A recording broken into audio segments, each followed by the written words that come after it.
Welcome back to the Questions with Kate show. I was about to get ready for this video in a normal fashion, take a shower, put on my makeup, and to be very truthful, it felt so inauthentic right now because as I told you in my last video, I'm in the process of moving. And the truth is, I am like, picture me on my elbows, tooth and nail, just clawing to the finish line right now. So this is really what's going on right now. Little makeup, hair piled on top of the head, and just surviving. But the show must go on. You show up for me every week, and I am showing up for you every week. We're gonna get into some questions right now.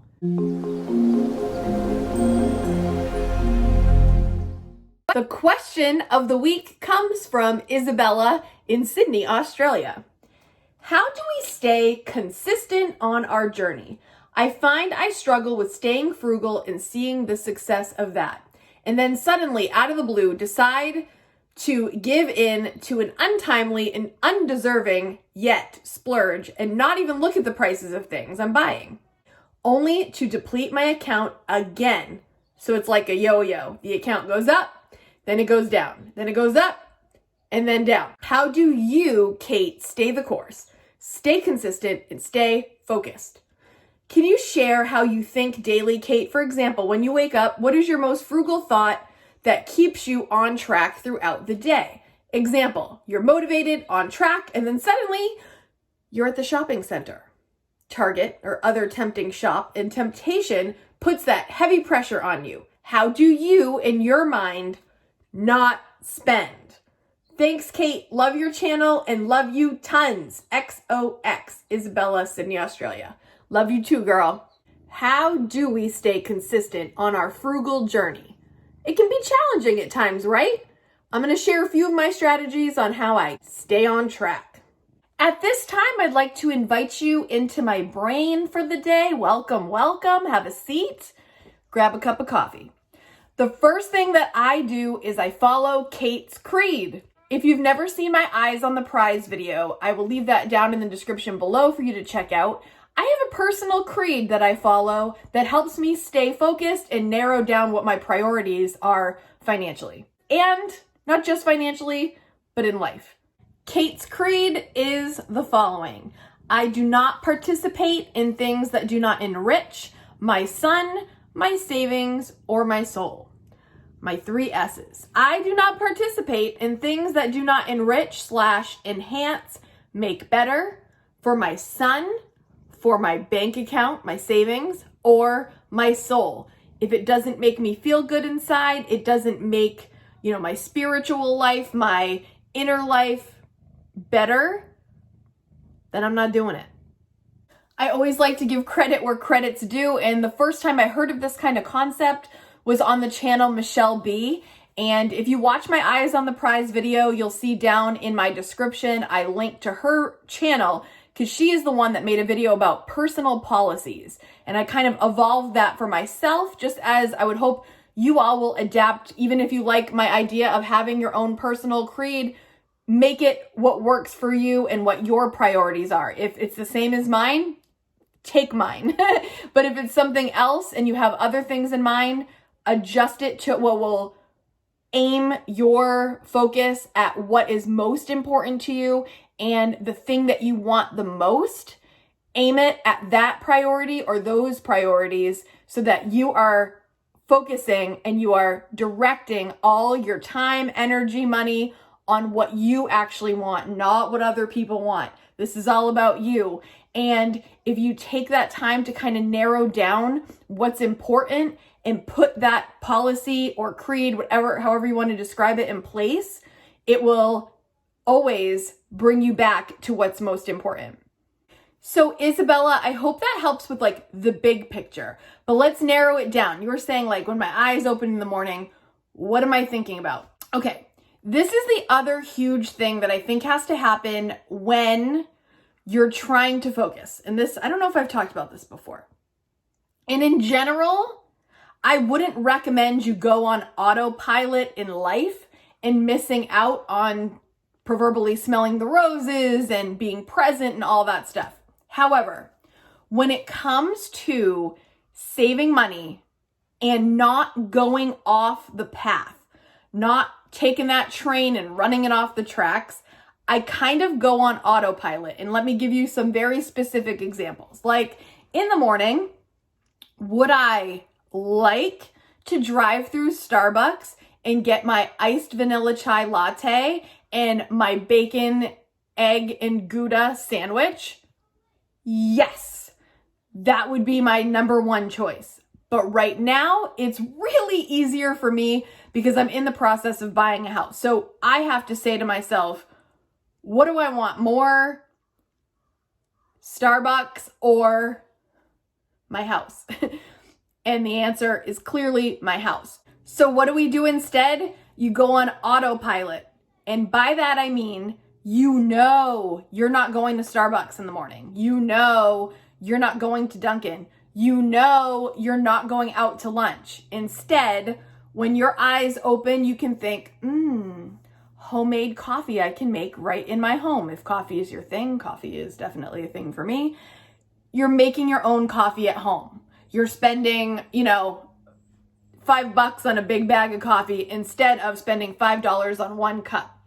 You know that you're eating breakfast at home before you even leave, or you're bringing it with you. You know that you're packing your lunch so that you're not going out to eat. Like, you already know this. You know, as tempting as things are on Amazon, at Target, that's not what you're doing right now. That's not where you're purchasing things right now. You're not purchasing things right now. Not right now. Not while you're trying to get into position, okay? So you have to just know, and you have to, like, in your mind, I'm not doing that right now. It doesn't mean never. But right now, instead of going on the yo-yo, which you know is so frustrating and not what you want, you've got to get into the mindset and decide ahead of time that that's not what you're doing right now. So you're making your coffee, you're eating breakfast at home, you're bringing your lunch, you're cooking dinner tonight. Anything that you put in your Amazon cart, give yourself another personal policy or a rule. Like, I'm not going to purchase that for 30 days. Or I'm not purchasing that until fill in the blank. You have to set up these borders, these boundaries, and it's less even that. It's decision. It's a decision you're already making so that you don't get so I can go to Target and walk down the aisles all day long. Right now, I'm not buying anything, which, by the way, when you're buying a house is almost it kills you. Amazon right now, I have a trampoline in my cart. I have a blow up pool. Am I buying them? Abso-flippin' not. I can think about it. I put it there. I can dream about it a little bit. But am I going to pull the trigger? No. Not doing it right now. You have to know, Isabella, you're not doing that right now. I hope this is helping because it's one of those things, it's autopilot. I'm not buying that right now. You don't even put yourself in that position because it's not happening. You're not doing it. No. It's a predetermined path that you're choosing ahead of time. Kind of like making a budget, right? When you set your budget, you follow the budget. I always say, make the budget and then execute it. This is the same kind of idea. You are setting up, this is what you're doing, and then you're doing it, and you are not going off the path. There's no other paths right now while you're on this journey to get where you're going. Perhaps when you arrive at your destination, you can revisit and tweak the plan to something else. Say it's your emergency fund and you're trying to save $10,000 for your emergency fund. You are sticking with the plan until you get to $10,000, and then you're not touching that thing. That is over. It's put aside. Goodbye. Goal reached. Don't touch it, and then you move on to the next thing. But do not go off the path until you reach that goal. The last thing I do is I visualize the end result, and I put images of that thing in my path all day long. For example, if there was a house that I wanted, that I am getting, I would put it on the background of my phone. So when I open my phone, I'm like, oh, hello. Yes, you. I want you. So put it as your wallpaper on your phone. I also would participate in things daily that would remind me that that's the thing, the eyes on the prize of what I'm going after. Sorry, cat hair just flew off as I'm petting my cat. I would be in my faux budget, like I described in my video last week. If you guys missed my last video, I'll put it right here. But I'm in my faux budget making the plan.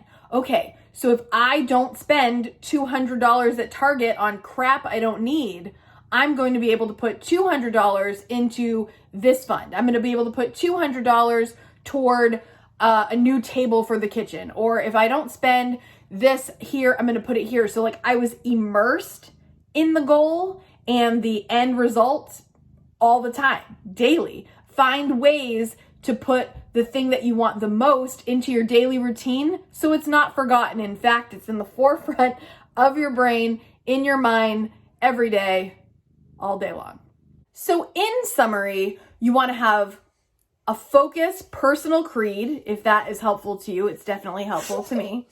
You want to go on autopilot when making the decisions financially and just follow that right now. It's just, you don't even have to think about it. You're not buying that right now.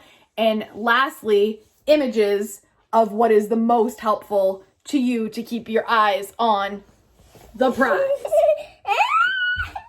Isabella, thank you so much for your question. I hope this was helpful. Frugal living has so many benefits, but sometimes we need that little extra motivation and these little cues that make us stay on the right path. But you can do this. I know it. If you have a question that you'd like me to answer on the Questions with Kate show or address on Frugal Fridays, please email me at kadenchannel@gmail.com. I'll leave it down below. Special shout out to Sandra from Scotland. She sent me an amazing, generous virtual housewarming gift. She sent me a gift card from Amazon, and just Sandra, that just made my day, and just I'm going to put it to super good use. Thank you for your generosity. I really appreciate that. It is going to help me when planning for some of my household stuff that I still need to get, as we all have to go through when we get a new house. Right, babe? Yeah. So thank you so much. If you have any questions, please email me. I would love to try to address them on a future episode.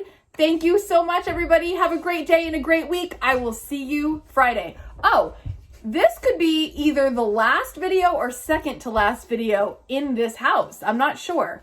We'll have to see how that goes, but we're on our way out. We should be out by the end of the week.